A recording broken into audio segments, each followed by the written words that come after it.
So what I got here is this cute little hammerhead and this lady's golf club with a carbon fiber handle. And I'd really like to have a hammerhead with a carbon fiber handle. Let's check it out. Can you hacksaw carbon fiber? Yes, you can.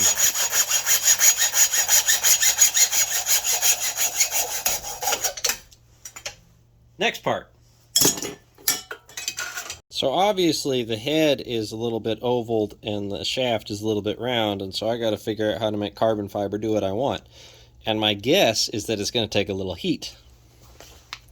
The fancy new heat gun I got at the discount rack at Harbor Freight.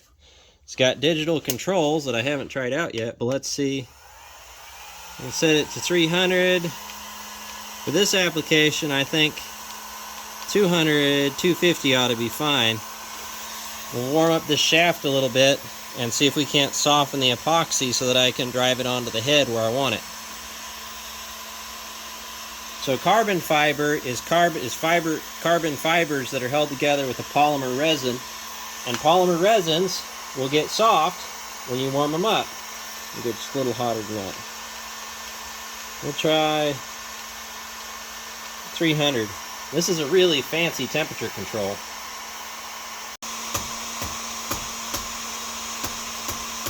There we go.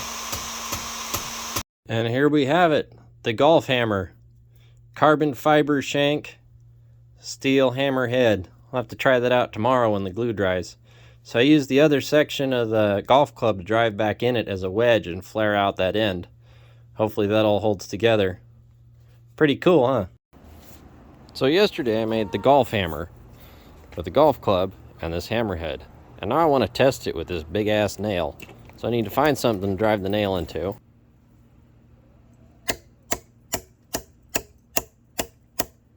You know, that's pretty good for a little hammer. Oh, I'm missing. Can't be missing.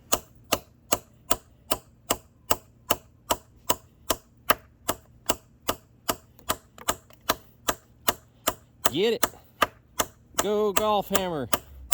Go golf hammer. I say that's a success.